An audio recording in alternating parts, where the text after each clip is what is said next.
아시레 아시레 아시레. 오늘 우리는 세상의 등불로 부르심을 받은 교회라고 하는 주제로 함께 말씀을 나누려고 합니다. 너희는 세상의 빛이라 라고 예수님은 제자들을 향해서 단호하게 선언을 하십니다. 이 말씀은 단순한 명령이 아니에요. 되라라고 하는 말이 아니고 이다라고 하는 거예요.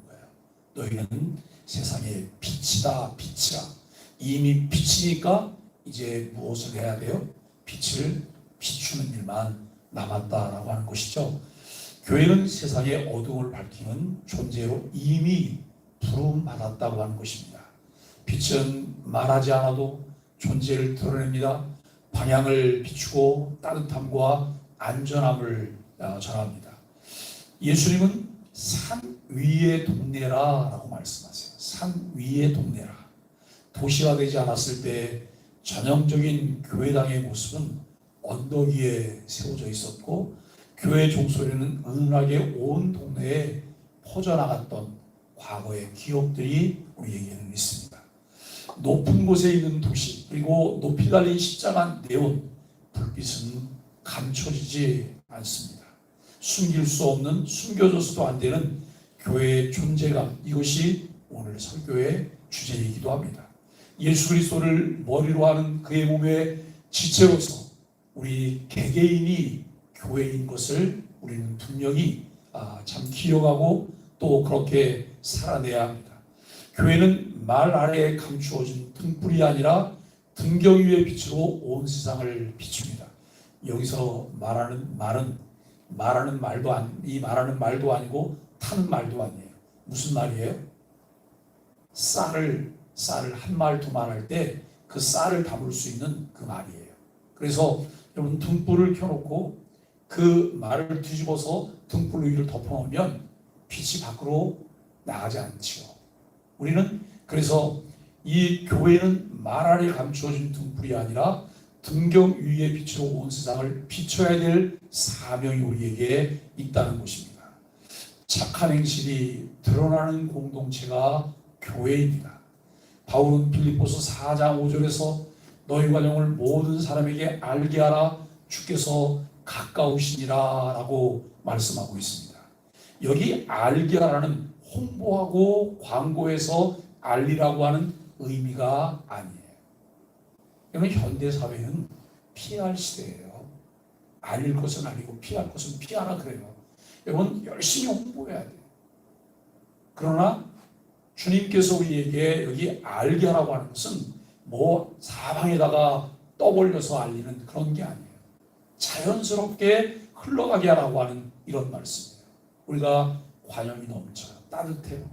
그러면 이것이 참 사람들에게 흘러가서 도달하게 되는 거예요. 요즘 날씨가 너무 덥지요.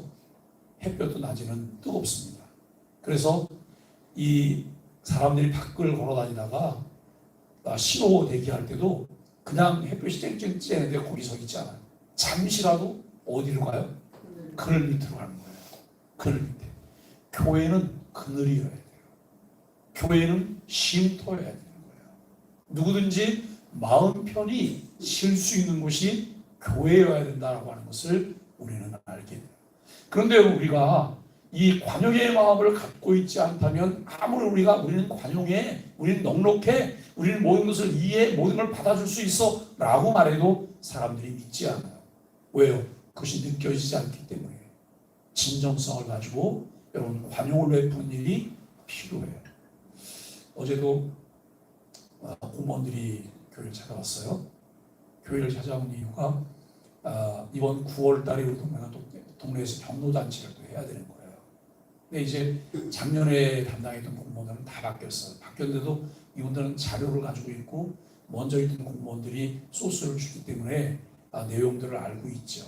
그래서 찾아와서 저에게 첫 번째 질문이 뭐냐면, 목사님, 작년에 경로잔치 교회에서 했다는데 장소를 사용할 수 있을까요? 얼마든지요.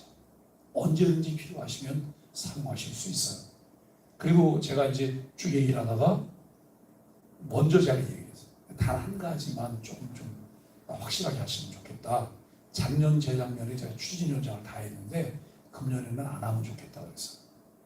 왜냐면 이거 안 하고 옆에서 나는 돕는 사람 하고 싶다. 그랬더니 이분이 아주 난감해 하세요. 벌써 직능단체 협의회에서는 저로 다 결정이라고 다 올라왔다는 거예요. 당연히 그렇게 할 거로 모든 사람이 생각한대. 당연한 건 아니고 다른 분이 하시고 제가 하면 훨씬 더 효율적으로 돕지 않겠느냐라고 하는 그런 이야기를 했어요. 여러분, 우리가 가지고 있는 넉넉함들, 주님의 마음, 이 부분들을 함께 나눠야 돼요. 그래서 이런 생각을 해봐요. 기질들이 있잖아요. 다혈질, 우울질, 탐직질, 정액질. 여러분, 이 팀나이가 말하는 네 가지 기질인데요. 우리는 어디에 속할까요? 한 개만 딱 있지 않아요. 어떤 사람은 네 개가 요소 다 있어요. 그런데 이 네 가지 요소가 장점만 다 있으면 얼마나 좋겠어요. 단점만 다 그냥 가지고 있는 분도 계세요. 그런데 저는 좀 다혈질이면서 제가 좀 점액질 쪽이에요. 그런데 이 다혈질이 가지고 있는 단점이 뭐예요? 급해요. 급하다 보니까 모두 잘해요. 화도 많아요. 근데 여러분, 그리스도 안에서 내 기질이 달라지지 않으면 관용의 사람이 될 수가 없어요. 사람들은 그런 이야기를 하죠. 기질은 안 바뀐다고. 사람들이 생각하는 기질은 안 바뀌지만 성령님에게는 능치 못한 일이 없어요. 그분이 만져주시고 그분이 다스려주시고 그분이 인도하시면 바뀌는 거예요. 또 이제 여러분, 천성적으로는 그렇지 않은데 후천적으로 삶의 환경 가운데에서 내게 형성된 성격이 있어요. 늘 많이 당했다든지, 누가 늘 이렇게 쪼아대는 데서 살았다든지, 인정받지 못하고 비난받으며 살았다든지, 그러다 보면 그들을 통해 나타나는 방어력들이 있어요.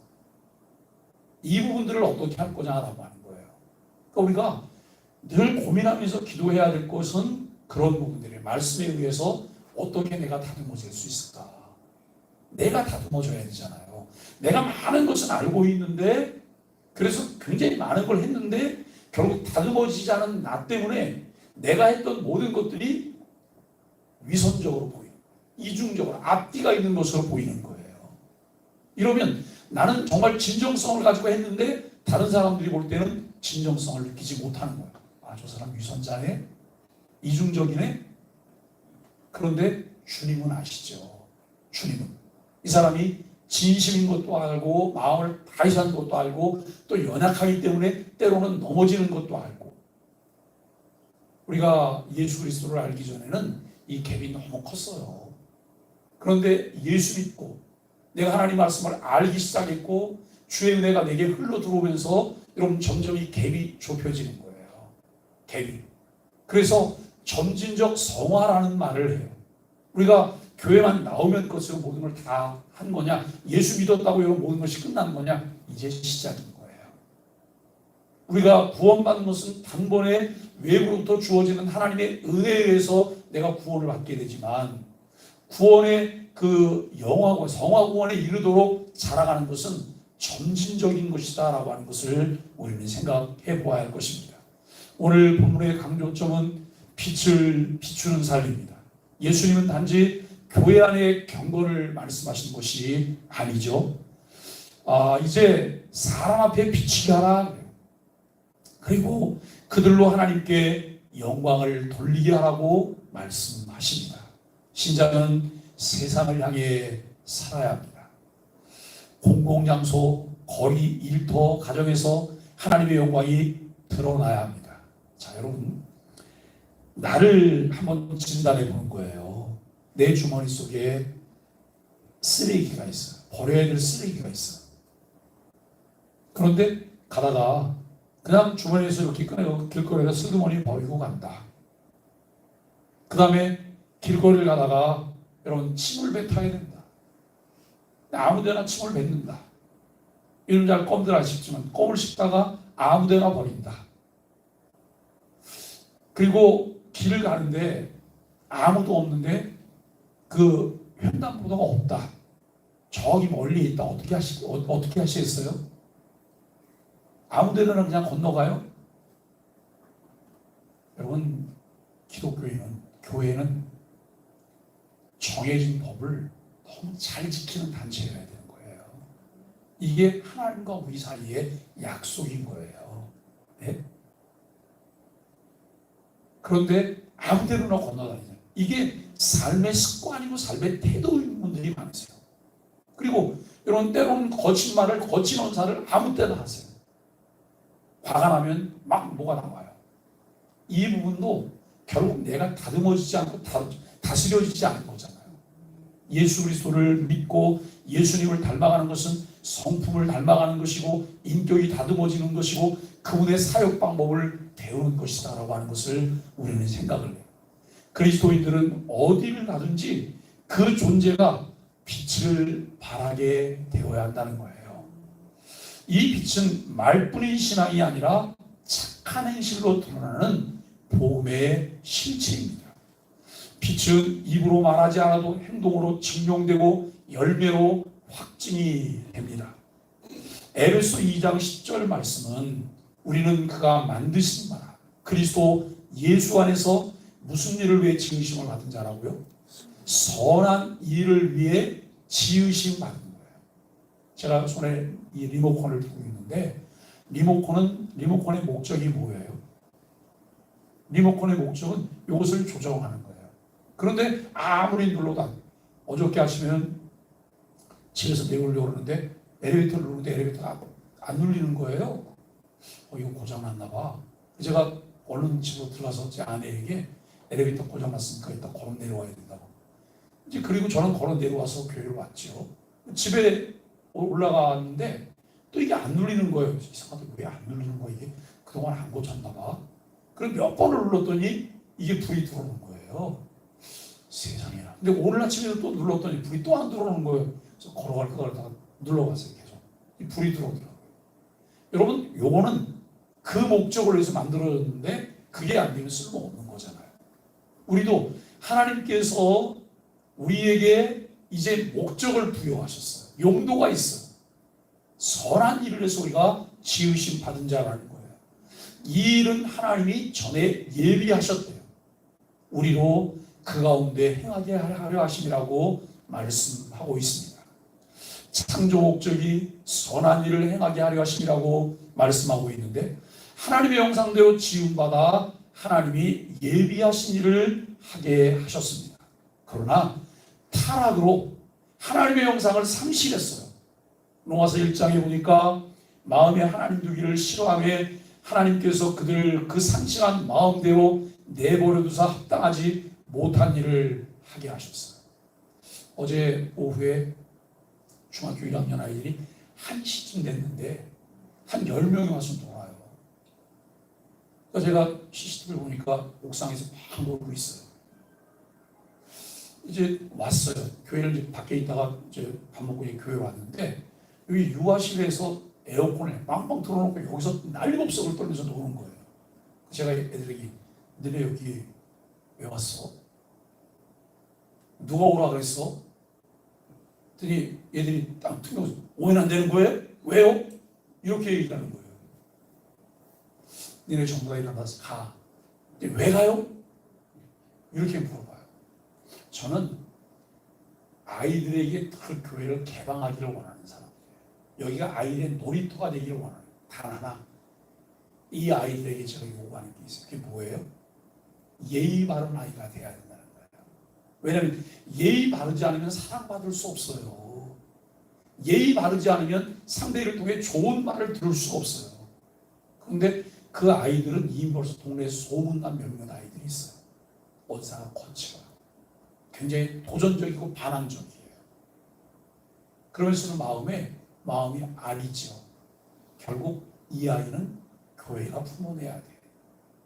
교회가 감안해야 돼. 그러니까 여러분 계속해서 찔렀다 뺐다 그러면서 여러분 담금질을 하는 거예요.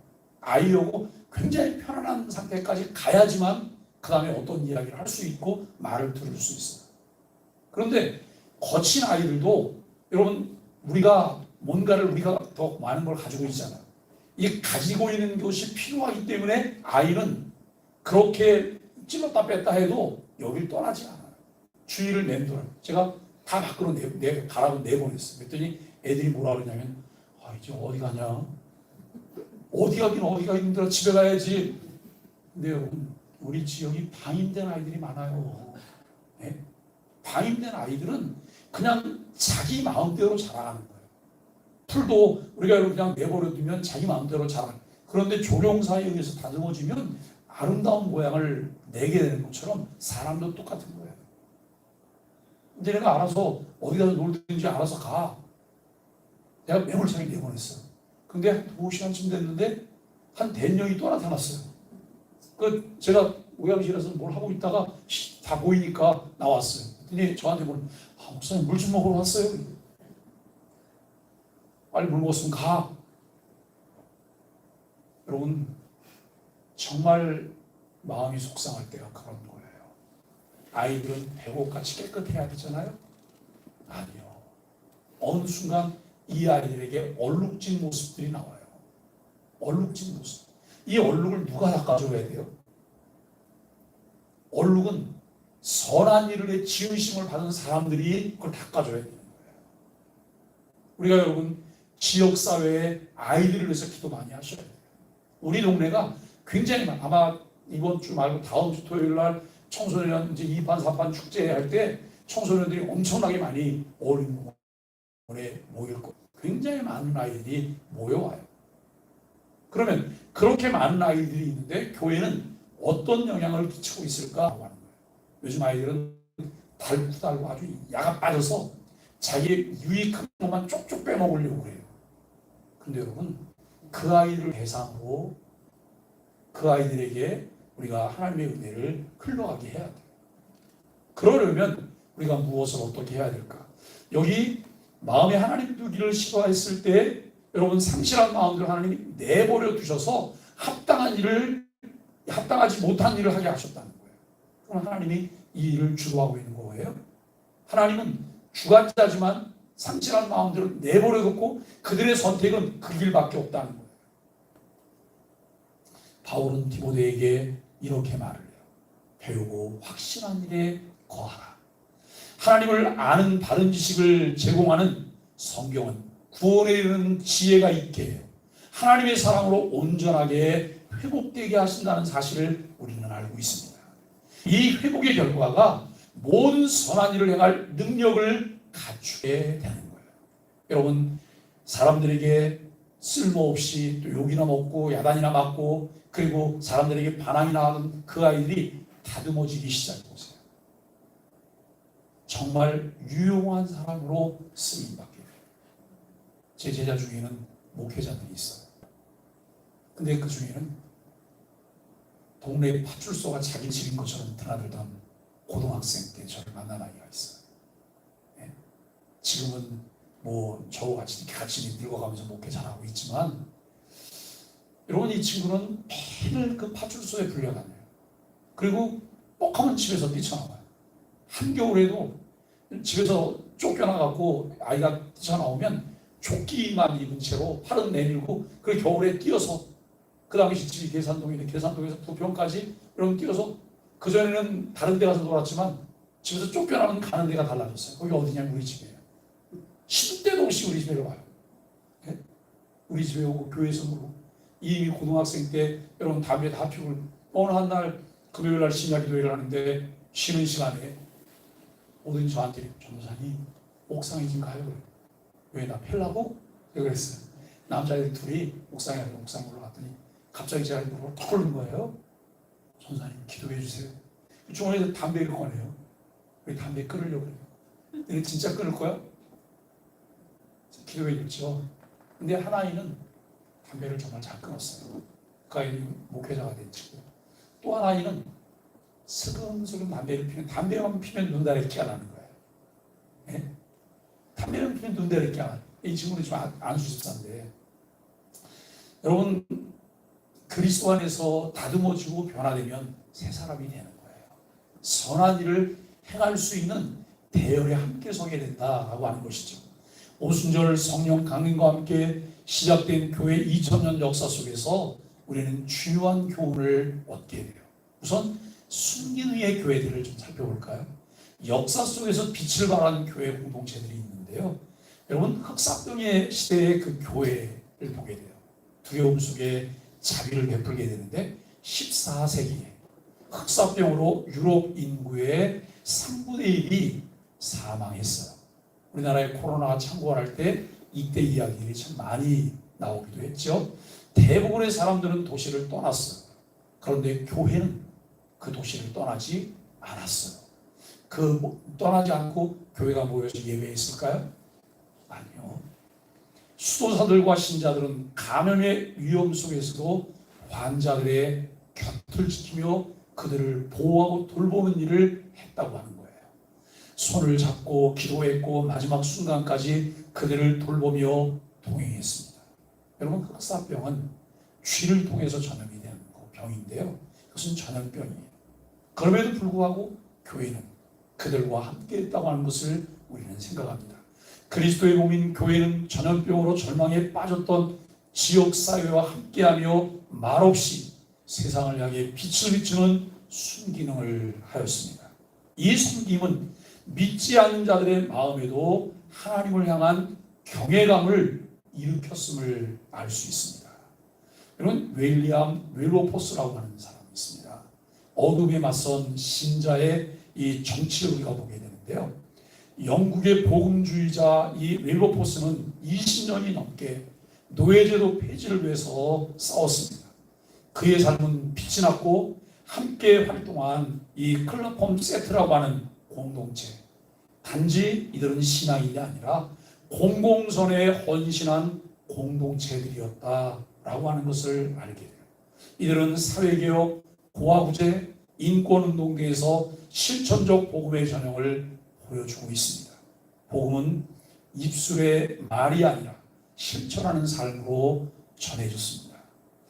역기능의 교회도 있어요. 빛을 가리는 그런 사례들인데요. 첫 번째가 십자군 전쟁이에요. 세계사 배우면서 여러분 십자군 전쟁 얘기 많이 들어보셨죠? 하나님의 이름으로 저지른 폭력인데요. 이 십자군 전쟁은 11세기부터 13세기까지 약 200년 동안 9차 십자군 전쟁까지 전쟁이 계속됐어요. 로마 카톨릭 교회가 그때는 이제 이 로마 카톨릭 교회가 특세하고 있을 때니까요. 로마 카톨릭 교회가 성지 예루살렘을 탈환한다고 하는 명분으로 벌인 일련의 군사 원정인데요. 종교를 내세운 폭력과 정치적 야욕이 결합된 그런 전쟁이에요. 하나님의 이름으로 전쟁을 하는 거예요. 하나님의 이름으로. 그런데 하나님의 이름은 명분만 내세우는 것이 전혀 관계가 없는 자기 욕심과 야욕을 채우는 그런 일이에요. 제가 투르키에 여행을 할 때 어느 날 어떤 도시에 들어갔는데 그 도시에서 막 그냥 이 브라스 밴드가 이제 밴드를 하고 막 난리가 났어요. 그래서 무슨 구경거리가 있나고 가봤어요. 가봤더니 젊은 친구들을 이렇게 가운데 세우고 사람들이 환호하고 그들을 축복하는 거예요. 왜냐하면 자녀들이 군대를 간대요. 근데 군대를 가는데 저렇게 환송을 할까? 이유가 있어요. 성전에 참여하는 거예요. 네? 성전에 참여하는 거예요. 성전에 참여하는 가문이 된 그 기쁨 때문에 여러분 이들이 그렇게 하고 있는 것이죠. 십자군은 로마 카톨릭 교회가 정치적 무력과 결합해서 벌인 전쟁이었습니다. 하나님의 이름으로 수많은 생명을 빼앗고 지역사회를 파괴하게 되는 일입니다. 복음의 빛은 오히려 두려움과 증오의 어둠으로 왜곡이 되게 된 것이죠. 전쟁의 주된 경로를 보면 이 동유럽, 서유럽, 그리고 소아시아인 투르키예, 시리아, 예루살렘 이런 지역으로 이 전쟁이 이제 진행이 되었습니다. 교회의 신뢰도는 훼손이 되었고 유럽과 이슬람 세계의 긴장이 심화되고 문화 교류가 일부 촉진이 되었다고 하는 것이죠. 이슬람권에서 지금도 교회를 신뢰하지 못하는 배경에는 이 역사적 상처가 있어요. 여러분, 이슬람과 기독교는 아주 상극이에요. 지금도 아주 과격해요.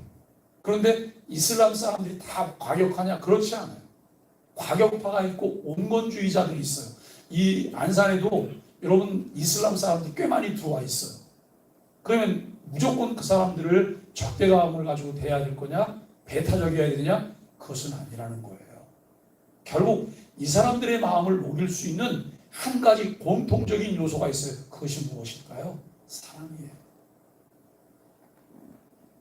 한국에 들어온 외국인들이 무역하기 위해서 들어온 사람도 있지만 대부분 자기 삶의 현장에서 삶이 어렵기 때문에 돈 벌기 위해서 들어온 거예요. 그렇다면 이들은 낯선 곳에 와서 여러 가지 불편한 게 많거든요. 그런데 여러분, 교회가 이게 늘 따뜻하게 손을 내밀어주고 품어 안아주면 이들의 마음이 움직이기 시작하고 녹여지기 시작하는 거예요. 그 이슬람 사람들은 하루에 4번 기도하잖아요. 그 지역에 들어가면 갑자기 왜 하면서 막 그냥 이 음악과 함께 여러분 기도문들을 막 낭독해요.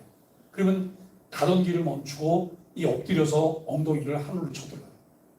근데 여러분, 젊은 사람들은 안 해요. 젊은 사람들. 아는 사람과 제도 안에 있을 때는 그들도 하지만 거기를 벗어나면 그들은 안 합니다. 결국 이들 속에 여러분 하나님의 사랑을 전하고 나눠주는 일들이 필요한 거죠. 그 다음에 제2차 세계대전이에요. 침묵한 독일 교회를 보게 되죠. 히틀러의 유대인 학살 앞에서 다수의 독일 교회는 침묵했습니다. 하나님의 공의 대신 국가주의의 영혼을 팔았습니다. 그러나 한 줌의 고백교회는 저항했고 이 디트리 보네포라고 하는 사람은 교회는 침묵해서는 안 된다고 외치며 30대 이분은 순교를 당했습니다. 역사는 우리에게 큰 교훈을 줍니다. 교회가 빛을 잃을 때 세상은 더욱 어두워진다는 거예요. 이 시대의 교회는 어디에 있을까요? 교회는 단지 존재하는 것이 아니에요. 존재하는 방식이 빛이어야 한다라고 하는 것입니다. 오늘날 교회는 너무나 많은 말을 하지만 세상은 교회의 빛을 찾고 있습니다. 말보다 중요한 것은 착한 행실, 구체적 섬김, 공공선에 대한 헌신이라고 하는 것을 우리가 정말 뼛속까지 새기지 않으면 안 됩니다. 예수님은 빛이 비추게 하라, 그리고 사람들이 그 빛을 보게 하라고 말씀하십니다. 우리는 입으로 말하기 전에 참 빛인 예수님을 반사하는 그리스도인으로 살아내야 합니다. 사랑하는 소망의 가족 여러분, 이사야 60장은 빛의 회복을 약속하고 있습니다. 일어나라, 빛을 발하라. 이는 내 빛이 이르렀고 여호와의 영광이 내 위에 임하였습니다. 제가 청소년 때 교회에서 이 중고등부에서 이 일어나라 빛을 발하라 이걸 얼마나 많이 주제로 썼는지 몰라요. 배우 확신한 일에 거하라, 그리고 예수님처럼 살렵니다. 이런 그 3가지 내용들이 주로 교회 안에 주일학교의 주제들로 많이 사용이 됐어요. 이 말씀 가운데 보면 보라, 어둠이 땅을 덮을 것이며 캄캄함이 만민을 가리우려니와 오직 여호와께서 내 위에 임할 것이며 그의 영광이 내 위에 나타나리니 열방은 내 빛으로 열왕을 비추는 내 광명으로 나오리라 라고 말씀하고 있습니다.